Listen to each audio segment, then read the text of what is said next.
A very good morning to the students of second year B Pharmacy. Student, today we are going to start with the practical session. However, because of this pandemic situation of COVID-19, we are not able to perform the practicals actually in the laboratories. So today, by means of this virtual mode, or I can say by means of this online mode, I'm going to explain you about our practical syllabus, and I'm going to teach you about the practicals, or I'm going to represent the demonstration related to the practicals which are mentioned in your syllabus of pharmaceutical microbiology. So student, without wasting the time, I'm going to start with the practical number one. The aim of our practical number one is introduction to the construction, handling and processing of compound microscope. तुमच्या syllabus अनुसार जो पहिला practical आपल्याला perform करायचा आहे किंवा जो पहिला प्रॅक्टिकल आपल्याला शिकून घ्यायचा आहे तो आहे introduction to the construction, handling and processing of compound microscope. Student, actually, we have been completed this particular point in our theory syllabus also. I have been explained you about the construction and the handling of compound microscope in the theory also. So actually, this practical, it is a one type of the theoretical practical. Means what we have to do, आपल्याला या practical मध्ये compound microscope बद्दलची theory जाणून घ्यायची आहे, त्याचं construction समजून घ्यायचं आहे आणि त्याला कुठल्या प्रकारे हँडल करायचं आहे ते हँडलिंग प्रोसिजर आपल्याला इथे समजून घ्यायची आहे. Okay, so I'm moving on toward the next slide. This is the aim of our first practical. And student, now I'm going to start with the theory of this first practical. First of all, what is meant by the microscopy? Microscopy is simply said to be a branch of science which deals with the study of all the aspects of microscope. You know very well. The definition मी तुम्हाला आधी सांगितलेली आहे. Microscope is having a very critical importance in the field of microbiology. Without microscope, you are not able to carry out the study of the microbiology, and that's why it is given that it is having a critical importance in the field of microbiology. Who is the father of microscope? Antony van Leeuwenhoek is said to be a father of microscope. I have been told you. Why? Because the world's first microscope was invented by Antony van Leeuwenhoek. Okay, so next point is that definition of microscope. This was in the question which may be asked to you people during the time of synopsis or during the time of viva in the practical session. What is meant by the microscope? तर इथे तुमच्या समोर मायक्रोस्कोपची definition लिहिलेली आहे. Microscope is an optical instrument which is having a single lens or having a combination of lenses basically used to magnify the images of the specimen which we are not able to see with our naked eyes. Definitely, student. There are the certain specimens or there are the certain microbial lives which we are not able to see with our naked eyes. जे आपण आपल्या डोळ्याने बघू शकत नाही असे बरेच microscopic साईजचे स्पेसिमेन्स असतात, स्पेसिमेन ऑब्जेक्ट्स असतात. आणि हे जे मायक्रोस्कोपिक साईजचे स्पेसिमेन ऑब्जेक्ट्स आहेत किंवा मायक्रोस्कोपिक साईजचे जे ऑर्गॅनिझम्स आहेत यांची जर तुम्हाला स्टडी करून घ्यायची असेल तर त्यासाठी आपल्याला मायक्रोस्कोप लागत असतो. तर आता हा मायक्रोस्कोप काय?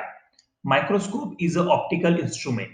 What is microscope? It is an optical instrument which is having a single lens, or it may have a two or more than two lenses. Means it may have a combination of the lenses which is basically used to magnify the image. To magnify the image in the sense to enlarge the image of the specimen which we are not able to see with our open eyes, which we are not able to see with our naked eyes. Okay. So definition of microscopy. What is the importance of microscope in the field of microbiology? Who invented the first microscope and the definition of microscope? This was consist in this particular first slide of this particular presentation. Moving on toward the next slide, we have to study about the types of microscope. Student, try to understand. There are the various different types of the microscope, and the classification of these different types of the microscope is basically carried out on the three bases. Try to understand. Following are the various types of the microscopes which are used in the field of microbiology, and these different types of the microscopes, they are classified on a three different bases. First one, classification of microscope on the basis of number of lens system. Second one, there is classification of the microscope on the basis of number of eyepiece present in the microscope. किती eyepiece microscope मध्ये available आहे त्याच्या बेसिसवर classification आहे. तिसरं classification आहे on the basis of source of illumination. तर लक्षात घ्या students, we are going to study about the different types of the microscope, and the classification of this different type of the microscope is generally carried out on the basis of on the three bases. First one, that is on the basis of number of lens system present in the microscope. Second one, on the basis of number of the eyepiece present in the microscope, and third one is on the basis of source of illumination used in the microscope. तर पहिलं जे classification आहे हे तुमच्या समोर इथे स्क्रीनवर आहे. Classification of the microscope on the basis of number of lens system. Basically, on the basis of number of lens system, microscope is classified into the two classes. The first one is simple microscope and the second one is compound microscope. आता simple microscope म्हणजे काय? Microscope which is having a single lens system, that microscope is called as the simple microscope. ज्या microscope मध्ये फक्त एकच lens system available असते त्या मायक्रोस्कोपला म्हटलं गेलंय simple microscope. While the microscope which is having a two or more than two lens system, such a microscopes are called as compound microscope. Try to understand. हे दोन definitions आहेत जे तुम्हाला viva मध्ये विचारले जाऊ शकतात. What is meant by compound microscope? Compound microscope is simply said to be the microscope which is having a two or more than two lens system. Such a microscopes are called as compound microscope. Next classification. Classification of the microscope on the basis of number of eyepieces present. On the basis of number of eyepieces present in the microscope, microscopes are classified into the two classes. The first one is the monocular microscope, while the second one is the binocular microscope. आता नावावरूनच आपल्याला कळतंय monocular, mono in the sense single, and binocular, by in the sense two. Monocular means mono या शब्दाचा अर्थ होतोय single आणि बायनॉक्युलर bye या शब्दाचा अर्थ होतोय दोन. तर आता नावावरूनच आपल्याला डेफिनेशन करायची आहे. What is mean by monocular microscope? Microscope which is having a single eyepiece. हा क्लासिफिकेशन कुठल्या बेसिसवर आहे? On the basis of number of eyepiece present. तर ज्या मायक्रोस्कोप मध्ये फक्त एकच आयपीस असतो त्या मायक्रोस्कोपला म्हटलं जात आहे मोनोक्युलर मायक्रोस्कोप. त्याचप्रमाणे बायनॉक्युलर मायक्रोस्कोप म्हणजे काय? Microscope which was having the two eyepiece, such a microscopes are called as binocular microscopes. So student, try to understand, this was the second classification on the basis of number of eyepiece. Third one, classification of the microscope on the basis of source of illumination. On the basis of source of illumination means what we are using actually here for the illumination of the specimen object, for the illumination of the image of the specimen object. Try to understand. जे specimen object ज्याच्यावर आपण study करतोय त्याच्या इल्युमिनेशन साठी आपण कुठला source वापरतोय त्याच्या बेसिसवर हा क्लासिफिकेशन आहे. So on the basis of source of illumination microscopes are classified again into the two classes. The first one is the light microscope and the second one is the electron microscope. लक्षात घ्या, on the basis of source of illumination, microscopes are classified into the two classes. First one, that is the light microscope, and second one, that is the electron microscope. Now in the light microscopes are simply said to be the microscope where a beam of light is used as in the source of illumination. When a ray of light or the beam of light is used as in the source of illumination, at that time that microscope is called as in the light microscope. While electron microscope means what? It is a microscope in which a beam of electron is used as in the source of illumination. Such a microscope is called as electron microscope. म्हणजे परत इथे फक्त नावावरूनच तुम्हाला definition सांगायची आहे. Light मायक्रोस्कोपचा अर्थ काय होतोय? Microscope in which a beam of light is used as source of illumination, that is called as light microscope. While the microscope in which a beam of electron is used as a source of illumination, that is called as in the electron microscope. आता परत या light मायक्रोस्कोपचे चार types आहेत. Different types of the light microscope, they are mentioned here. First one, that is the bright field microscope. Second one, that is the dark field microscope. Third one, that is the fluorescent microscope. And the fourth one, that is the phase contrast microscope. लक्षात घ्या, मी परत एकदा repeat करतोय. Microscopes are classified into the two classes on the basis of source of illumination. The first one is the light microscope and the second one is the electron microscope. आता light microscope म्हणजे काय? Where a beam of light is used as a source of illumination, that microscope is called as light microscope. While electron microscope means what? Where a beam of electron is used as a source of illumination, that is called as in the electron microscope. Light microscope चे चार example: bright field, dark field, fluorescent and phase contrast. While electron microscope चे दोन types, that is the TEM, transmission electron microscope, and SEM, that is the scanning electron microscope. So student, try to understand, this was in the classification of the microscope on the three bases, that is on the basis of number of lens system available, second one on the basis of number of eyepiece present, and third one on the basis of source of illumination. Now this is the part which we actually want to study in this particular practical. We have to study about the construction and the handling of compound microscope. Try to understand, student. What we have to study? We have to study about the construction and the handling of compound microscope. So now, what is meant by the compound microscope? You know very well the definition. The microscope which is having a two or more than two lens system, such a microscope is called as compound microscope. Compound microscope, it comes under the category of bright field microscope, which means that in this microscope, we obtain a dark image of the specimen against the bright background. Compound microscope मध्ये स्पेसिमेनची image आपल्याला कशी दिसते? The image of the specimen is the dark in colour while the background is bright in color. Try to understand. That is called as in the bright field microscope. Now we have to study about the construction of compound microscope. Now student, in this particular figure, you will understand the construction of this compound microscope. Now here the figure is there in front of you, and that figure is called as in the figure of compound microscope, which was representing the different parts of compound microscope. आता या figure कडे लक्ष असू द्या. In this compound microscope, सर्वात वरचा जो part आहे, that is called as in the eyepiece. That is called as in the eyepiece. Eyepiece चा रोल काय इथे? Eyepiece is basically useful for producing the virtual image of the specimen slide. Eyepiece काय produce करतंय? Eyepiece is responsible for producing the virtual image of the specimen slide. Body tube. Eyepieceच्या खाली काय आहे? This particular part. Cursor कडे लक्ष असू द्या. हा जो पार्ट आहे, this particular part is called as in the body tube. Try to understand, student. सर्वात वरचा पार्ट आहे, that is the eyepiece. Below the eyepiece there is a body tube. This particular part is called as in the body tube. Below the body tube, the nose piece is there. हा जो ring shape structure दिसतोय तुम्हाला, cursor कडे लक्ष असू द्या. हा जो रिंग शेप स्ट्रक्चर तुम्हाला इथे दिसतोय, that ring shape structure is called as in the nose piece. And this nose piece, it is a revolving in the nature. हा nose piece कसा असतो? It is a revolving in the nature. And this nose piece is responsible for holding of this particular objective lens. Nose piece मध्ये काय लावलेले ते तुम्ही understand करा. This nose piece is remain connected with and the objective lens.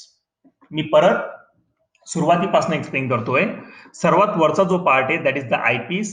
Eyepiece काय करतंय? Eyepiece is responsible for producing the virtual image of the specimen object. Eyepiece produces the virtual image.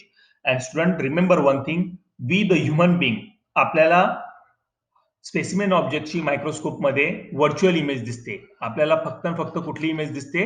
Virtual image. आयपीसच्या खालचा जो part आहे, तो आहे body tube.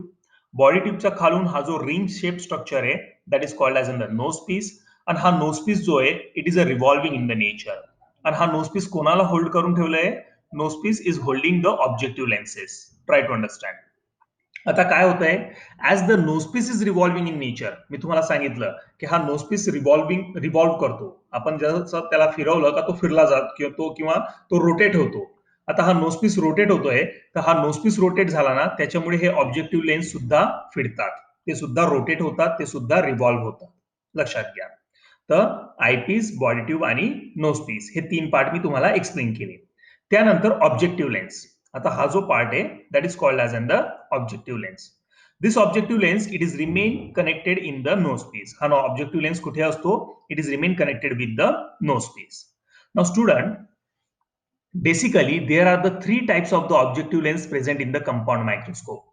Compound microscope मध्ये तीन प्रकारचे ऑब्जेक्टिव्ह लेन्स असतात, वेगवेगळ्या मॅग्निफिकेशन पॉवरचे. जो सर्वात कमी मॅग्निफिकेशन पॉवरचा ऑब्जेक्टिव्ह लेन्स असतो ना, that is called as 10x. सर्वात कमी पॉवरचा जो ऑब्जेक्टिव्ह लेन्स असतो कंपाऊंड मायक्रोस्कोप मध्ये, that is called as 10x objective lens.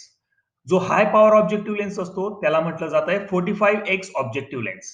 लक्षात घ्या, हे 10x 45x हे काय आहेत? हे ऑब्जेक्टिव्ह लेन्सचे मॅग्निफिकेशन पॉवर आहेत. जे सर्वात कमी मॅग्निफिकेशन पॉवरचा ऑब्जेक्टिव्ह लेन्स असतो त्याला म्हटलं जात आहे 10x. जे हाय पॉवर ऑब्जेक्टिव्ह लेन्स असतो त्याला म्हटलं जात आहे 45x. आणि त्यापेक्षाही हायर पॉवरचा जो ऑब्जेक्टिव्ह लेन्स असतो, that is called as in the 100x. लक्षात घ्या, कंपाऊंड मायक्रोस्कोप मध्ये 3 प्रकारचे ऑब्जेक्टिव्ह लेन्स असतात. 10x that is the low power, 45x that is the high power and 100x which is also called as oil immersion lens. हा एक प्रश्न आहे जो तुम्हाला व्हायवा मध्ये विचारला जाऊ शकतो. Which objective lens is called as oil immersion lens? So the objective lens which is having a power of 100x, the objective lens which is having a power of 100x magnification, that objective lens is also called as oil immersion lens. Okay. आता या objective लेन्सच्या खाली काय आहे? Stage. दिस part कर्सरवर लक्ष असू द्या. हा जो पार्ट आहे this is called as in the stage. Stage is also called as in the mechanical stage which is basically useful for holding of specimen slide. या मेकॅनिकल स्टेजवर आपण काय ठेवत असतो? आपण आपली ग्लास स्लाइड ठेवतो ज्याच्यावरती आपल्याला स्टडी करून घ्यायचं आहे. आपल्या जे स्पेसिमेनची स्लाइड असते, आपल्या जे स्पेसिमेनची ग्लास स्लाइड असते, ती ग्लास स्लाइड आपण कुठे ठेवतो? That glass slide is placed on the surface of mechanical stage. आणि मेकॅनिकल स्टेज आणि ऑब्जेक्टिव्ह लेन्स, लक्ष असू द्या कर्सरवर, मेकॅनिकल स्टेज आणि ऑब्जेक्टिव्ह लेन्स या दोघांच्या मध्ये आपण काय ठेवतो? आपल्या स्पेसिमेनची ग्लास स्लाइड ठेवतो. लक्षात घ्या, म्हणजे स्टेजच्या वरती आणि ऑब्जेक्टिव्ह लेन्सच्या खाली या दोघांच्या मध्ये आपण आपली ग्लास स्लाइड ठेवत असतो. येतंय तुमच्या लक्षात? तर स्टेजचा रोल काय इथे? Stage is basically useful for the holding of specimen glass slide. Okay. From the bottom side of this stage, आता या स्टेजच्या खाली अजून एक लेन्स सिस्टीम आहे आणि त्या लेन्स सिस्टीमला म्हटलेलं आहे कंडेन्सर. या लेन्स सिस्टीमला काय म्हटलंय? Condenser. Now student try to understand. Condenser is a one type of the lens system. आणि या कंडेन्सरचा रोल काय आहे? Condenser is basically responsible for making a sufficient cone of the incoming light.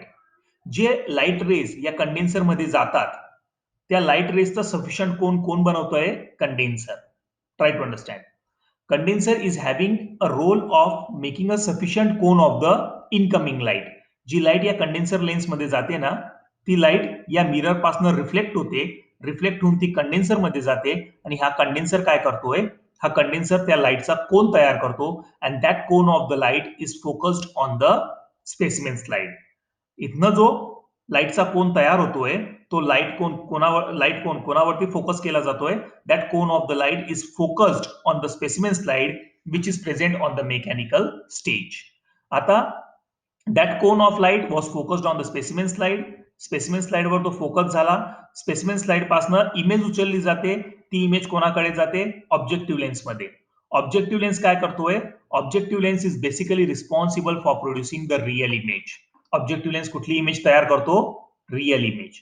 And student remember one thing, objective लेन्सने तयार केलेली real image आपल्या डोळ्यांना दिसत नाही.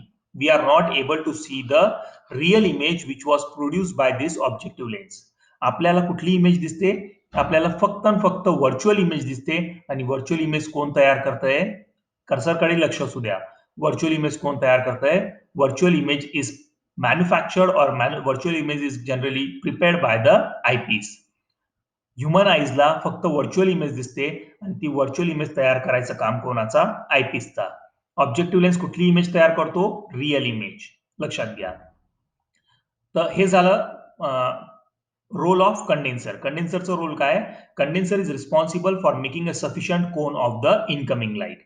कंडेन्सरच्या खाली जर तुम्ही बघाल तर हा मिरर आहे. हा कुठला पार्ट आहे? मिरर. कर्सरवर लक्ष असू द्या. This part is called as the mirror. Now student try to understand. Basically there are the two types of the mirror in the compound microscope. Compound microscope मध्ये दोन प्रकारचे मिरर असतात. One is called as in the plane mirror and second is called as in the concave mirror. या मिररला जर तुम्ही फिरवलं तर या मिररवर किंवा या मिररच्या सरफेसवर जर तुम्ही हात फिरवलं तर तुम्हाला समजेल एक प्लेन मिरर असतो आणि दुसरा जो आहे तो कॉन्केव्ह मिरर असतो. आता हे दोन प्रकारचे मिरर का दिलेले आहेत कंपाऊंड मायक्रोस्कोपला? जर तुमच्या या मायक्रोस्कोपमध्ये कंडेन्सर लेन्स अवेलेबल असेल, माझ्या बोलण्याकडे लक्ष असू द्या. जर तुमच्या या मायक्रोस्कोपमध्ये कंडेन्सर लेन्स अवेलेबल असेल तर त्यावेळेस आपल्याला प्लेन मिरर वापरायचा आहे. Plane mirror is used when the condenser is present in the compound microscope. काही मायक्रोस्कोप असे असतात की ज्यांच्यामध्ये हे कंडेन्सर लेन्स अवेलेबल राहत नाही. काही मायक्रोस्कोप असे असतात की ज्यांच्यामध्ये ही जी कंडेन्सर लेन्स आहे ना ही कंडेन्सर लेन्स अवेलेबल राहत नाही. आणि ज्या वेळेस मायक्रोस्कोपमध्ये कंडेन्सर लेन्स न असेल त्यावेळेस आपल्याला कुठला मिरर वापरायचा? Concave mirror. मी परत एकदा रिपीट करतोय. कंपाऊंड मायक्रोस्कोपमध्ये दोन प्रकारचे मिरर असतात. One is called as in the plane mirror and second is called as in the concave mirror. आता जर का आता हे दोन प्रकारचे मिरर आहेत, तर याच्यापैकी प्लेन मिरर कधी वापरायचा आणि कॉन्केव्ह मिरर कधी वापरायचा हे तुम्हाला समजून घेणं खूप महत्वाचं आहे. जर तुमच्या मायक्रोस्कोपमध्ये कंडेन्सर लेन्स अवेलेबल असेल तर प्लेन मिरर वापरा. कंडेन्सर लेन्स जर अवेलेबल नाही असेल तर त्यावेळेस तुम्हाला कॉन्केव्ह मिरर वापरायचं आहे.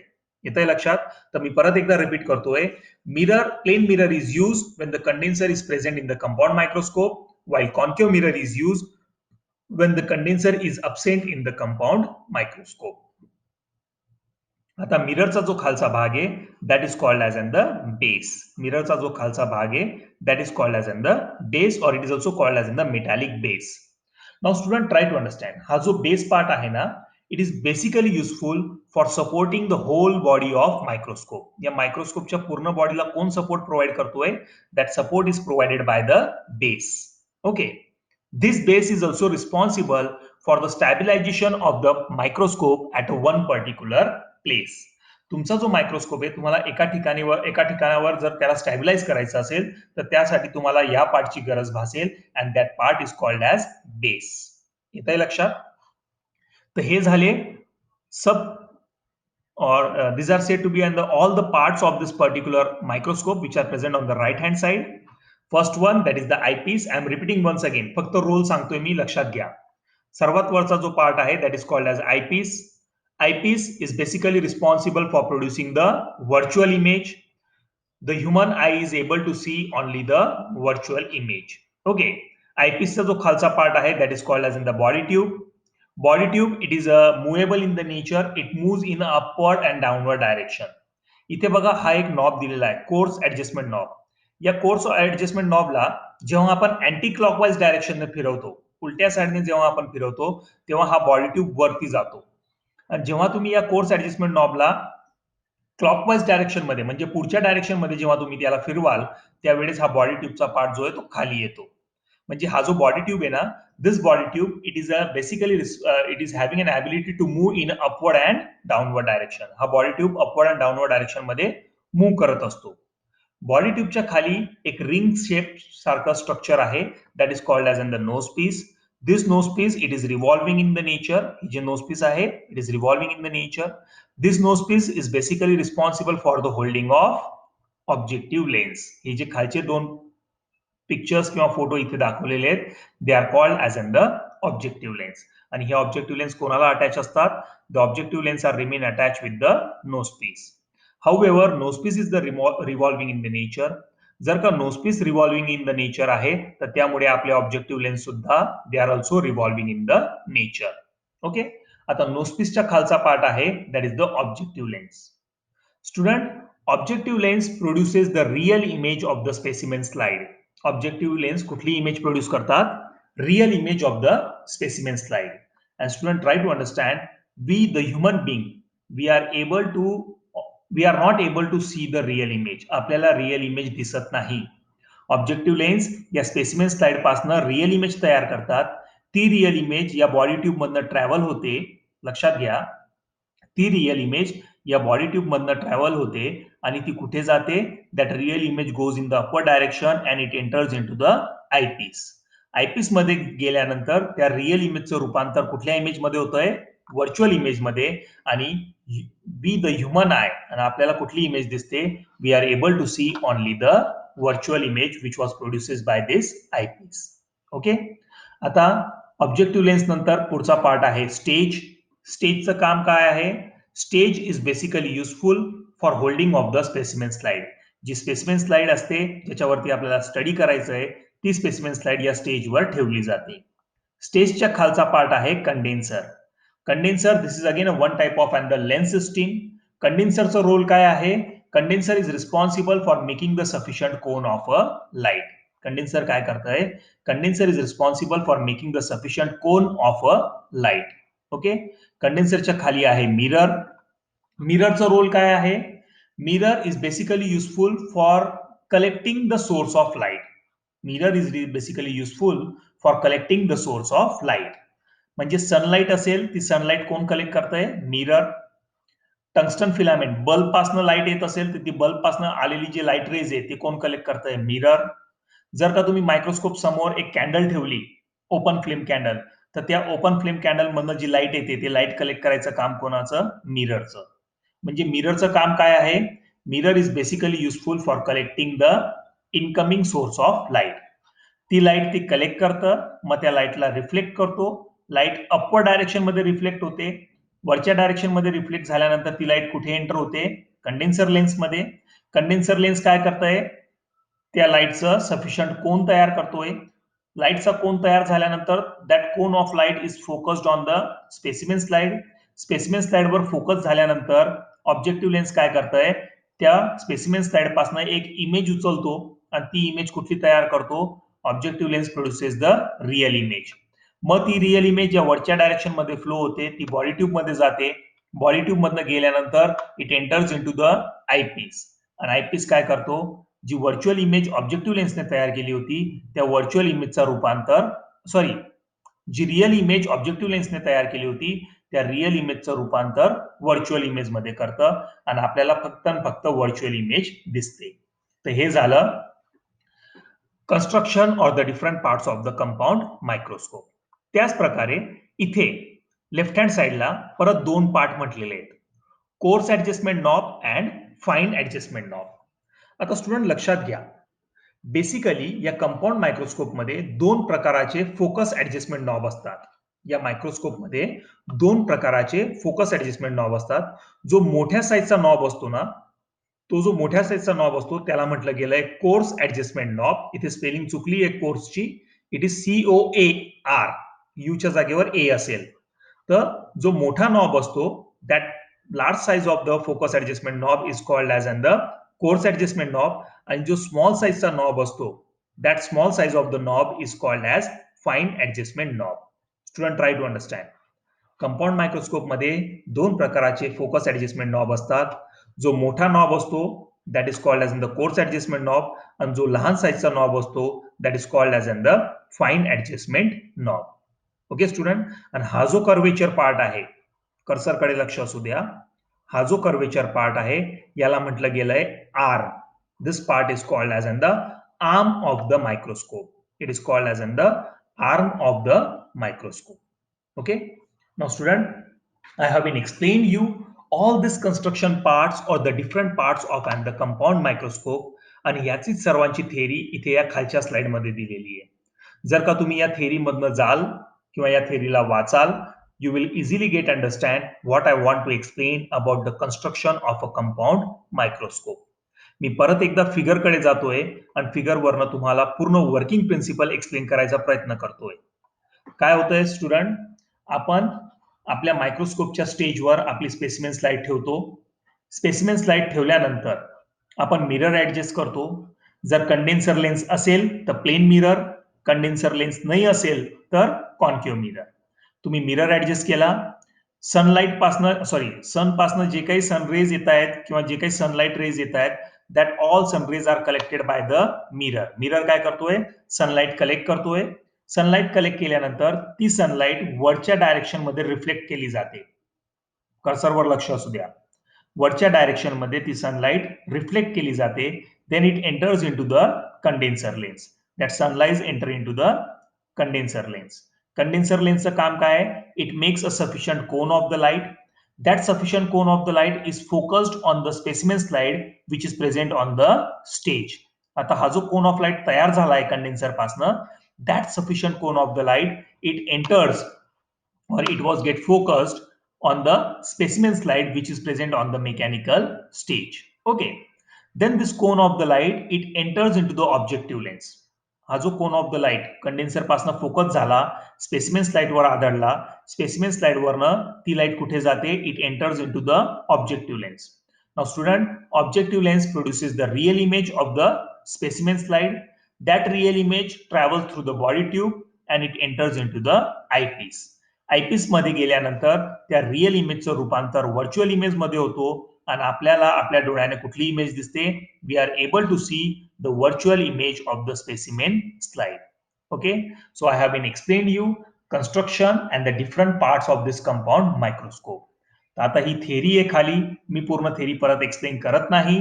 बेसचं काम काय आहे, बेसचं रोल काय आहे, मिररचं रोल काय आहे, सोर्सेस ऑफ इल्युमिनेशन आपण कुठले कुठले वापरतो, मेकॅनिकल स्टेजचा रोल काय आहे. Mechanical stage is basically useful for holding of and the specimen slide. Focus adjustment knob, basically there are two types of the focus adjustment knob. One is called as in the coarse adjustment knob and second is called as the fine adjustment knob. Course adjustment knob मुळे काय होतंय की आपली body tube जी वर खाली फिरते ना, त्या बॉडी ट्यूबचं मुवमेंट आपण कुठल्या नॉबने करू शकतो, this coarse adjustment knob. Coarse adjustment knob is basically useful for moving the body tube in a upward and downward direction. त्यानंतर नोस्पीस बद्दल मी तुम्हाला सांगितलं. Nosepiece is present from the bottom side of body tube. Nosepiece is responsible for holding of objective lenses. Objective lenses कुठे लावलेले असतात, objective lenses are remain connected with the nosepiece. Nosepiece is revolving in the nature. आता जर का नोस्पीस revolving nature मध्ये आहे तर त्याच्यामुळे आपले objective lens are also revolving in the nature. Okay, त्यानंतर लेन्सेस, तीन प्रकारचे लेन्स सिस्टीम कंपाऊंड मायक्रोस्कोप मध्ये असतात. पहिली आहे eyepiece which produces the virtual image. दुसरी आहे objective lens which produces the real image. मी तुम्हाला जसं सांगितलं होतं की कंपाऊंड मायक्रोस्कोप मध्ये तीन प्रकारचे ऑब्जेक्टिव्ह लेन्स वापरले जातात. जे सर्वात लो पॉवरचा ऑब्जेक्टिव्ह लेन्स असतो त्याला म्हटलं गेलंय 10x. जे हाय पॉवर ऑब्जेक्टिव्ह लेन्स आहे त्याला म्हटलं गेलंय 45x. आणि जे 100x हायली मॅग्निफिकेशन पॉवर असलेलं जे ऑब्जेक्टिव्ह लेन्स आहे that is called as oil immersion lens. Student, इथे एक पॉइंट मला एक्सप्लेन करायचं आहे की जेव्हा तुम्ही 100x ऑब्जेक्टिव्ह लेन्सवर काम करत असाल, जेव्हा तुम्ही 100x ऑब्जेक्टिव्ह लेन्सवर काम करत असाल, 100x ऑब्जेक्टिव्ह लेन्सचं दुसरं नाव काय आहे, ऑइल इमर्शन लेन्स. हा एक क्वेश्चन आहे जो तुम्हाला वायवा मध्ये विचारला जाऊ शकतो. What is the second name of 100x objective lens? So 100x objective lens is also called as oil immersion lens. Okay, now student try to understand.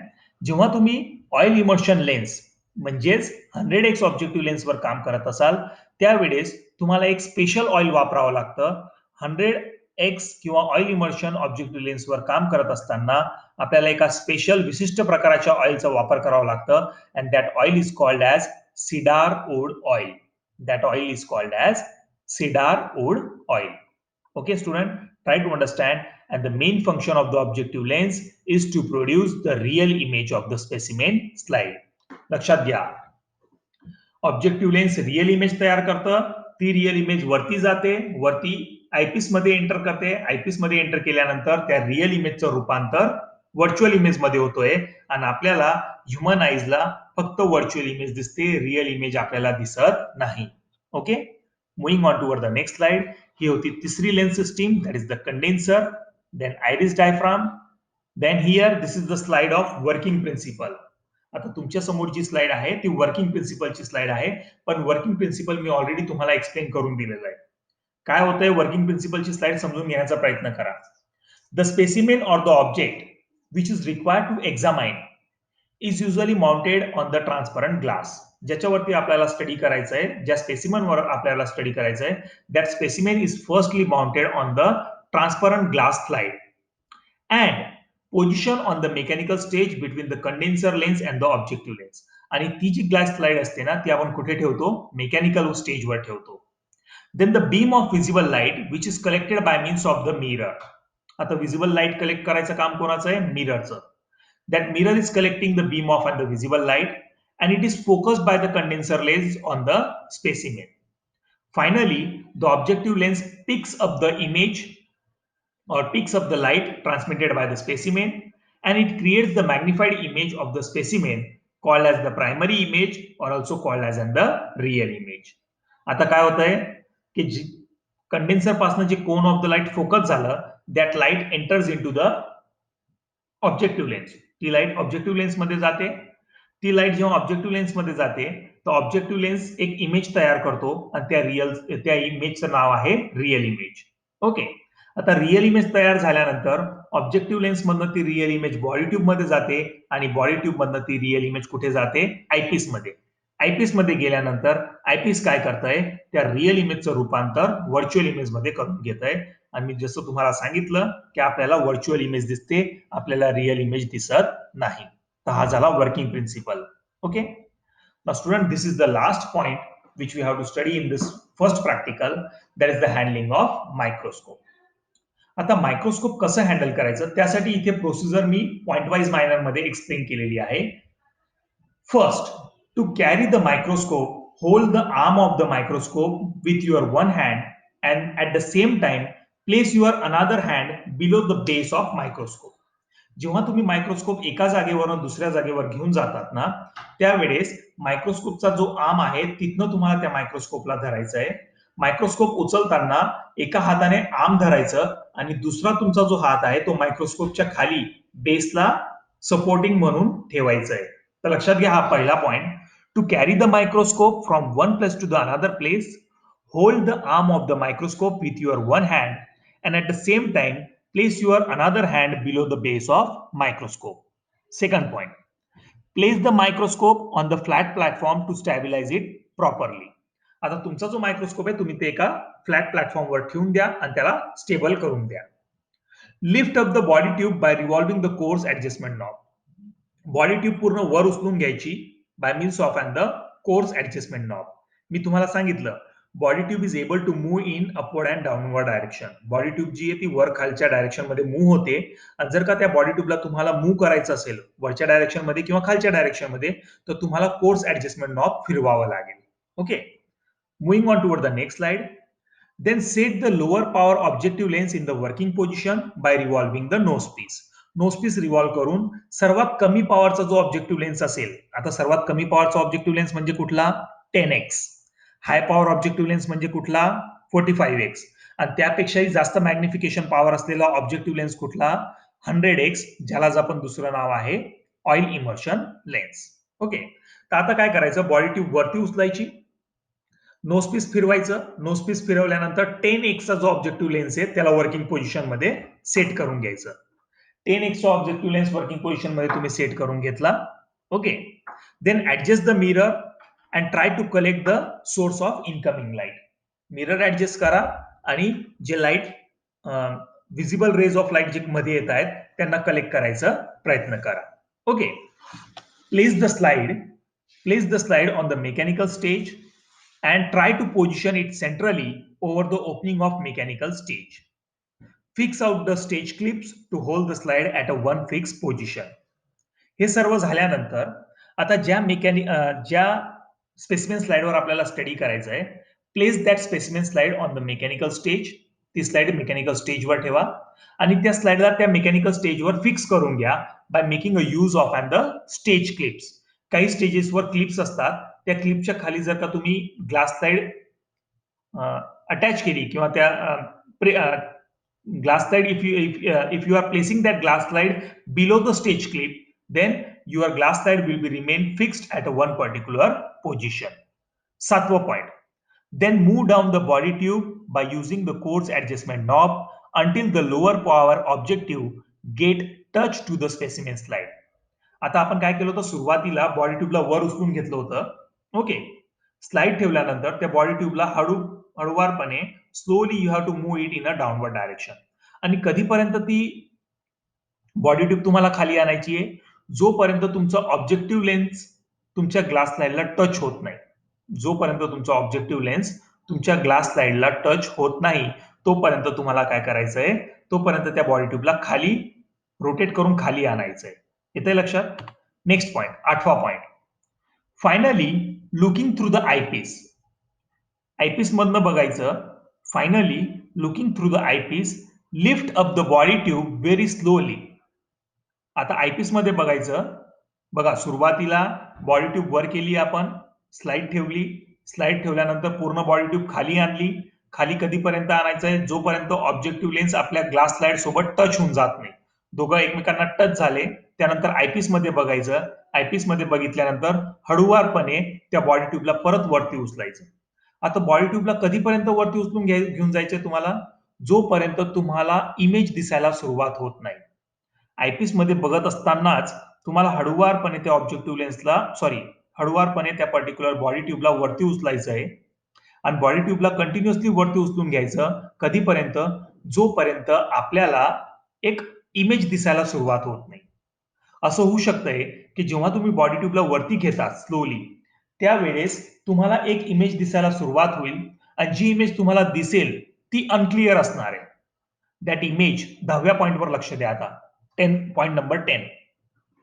If the image of specimen looks fuzzy, means it looks dull or cloudy, then you can clear that particular cloudy or the dull image by making a use of and the fine adjustment knob until it comes into the focus clearly. आता मी तुम्हाला काय म्हणतोय की body tube हळुवारपणे आपण वरती उचलतोय. Okay, body tube वरती उचलत असताना कंटिन्युअसली आपल्याला आयपीस मधनं खाली बघायचं आहे. जेव्हा तुम्ही बॉडी ट्यूब वरती उचलत जाल तेव्हा कुठेतरी एका पॉइंटला तुम्हाला डल इमेज दिसायला सुरुवात होईल. आता इमेज तुम्हाला दिसते आणि ती इमेज कशी आहे? Dull image. आता त्या डल आणि अनक्लिअर इमेजला आपल्याला क्लिअर करायचं आहे. त्या डल आणि अनक्लिअर इमेजला आपल्याला क्लिअर करता येईल by making a use of and the small focus adjustment knob, and that small focus adjustment knob is called as fine adjustment knob.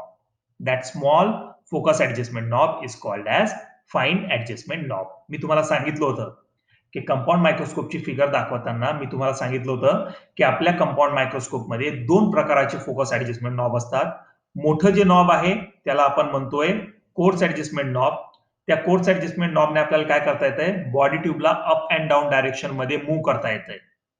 आता जेव्हा आपण बॉडी ट्यूबला वरती उचलतो, ज्या पॉइंटला आपल्याला डल इमेज दिसायला सुरुवात होईल, ती डल आणि अनक्लिअर इमेजला आपल्याला क्लिअर करता येईल by making a use of second knob. आणि तो दुसरा नॉब म्हणजे लहाना नॉब, त्याचं नाव काय आहे? Fine adjustment knob. Okay, student. So hoping that you have been understand the theoretical part related to the construction and the handling of compound microscope. Student, try to understand. Here the figure is there. I have been explaining you the complete construction of the compound microscope with the help of this figure. Eyepiece, it produces the virtual image. Body tube, it is able to move in an upward and downward direction by making a use of this larger size of the knob. That larger size of the knob is called as force adjustment knob. Body ट्यूबच्या खालून ring shape structure आहे. That ring shape structure is called as nosepiece. Nose is revolving in the nature. As nose is revolving in the nature, it leads to the revolution of the objective lens. Nose is responsible for holding of objective lens. हे जे objective lens हे कुठे attach केलेले असतात? या नोजपीस मध्ये. Objective lens, basically 3 types of the objective lens are used in the compound microscope: 10x, 45x, and 100x. Okay. Objective lens is responsible for producing the virtual image of the specimen slide. It produces the real image of specimen slide. Okay. Below the objective lens, stage is there. Stage is responsible for holding of objective lens. Below the stage, condenser is there. Condenser is responsible for making a sufficient cone of incoming light. Below the condenser, mirror is there, and basically 2 types of the mirror are used. The first one, that is the plane mirror, and the second one, that is the concave mirror. Plane mirror is used when condenser is present. Concave mirror is used when condenser is absent. आणि मिररचा role काय आहे? Mirror is useful for correcting the source of visible light. For correcting the source of visible light. आणि मिररच्या खाली जो शेवटचा part आहे, that is the base. Base is useful for supporting the whole body of microscope. Base is useful for stabilization of the microscope. Working principle मी तुम्हाला सांगितलं. Mirror काय करतंय? विजिबल लाईट कलेक्ट करतो. ती विजिबल लाईट वरच्या साईडने रिफ्लेक्ट होते. रिफ्लेक्ट झाल्यानंतर ती कंडेन्सर मध्ये जाते. कंडेन्सर मध्ये गेल्यानंतर it makes a sufficient cone of the light. हा जो कोन इथे तयार झालाय कंडेन्सर लेन्स मध्ये, that cone of light is focused on the specimen slide. Specimen slide वर जेव्हा हा कोन फोकस केला जातो, that cone of light enter in to the objective lens. Objective lens मध्ये गेल्यानंतर त्याची रिअल इमेज तयार होते. रिअल इमेज या बॉडी ट्यूब मधनं फ्लो होते. ती आयपीस मध्ये एंटर होते आणि आयपीस शेवटी त्या रिअल इमेजचं रूपांतर व्हर्च्युअल इमेज मध्ये करून टाकताय. Understand student? So thank you student, thank you all of you. We are going to stop here, and we have been completed our first theoretical practical, that is introduction to the construction, handling and processing of compound microscope. Thank you student, thank you very much.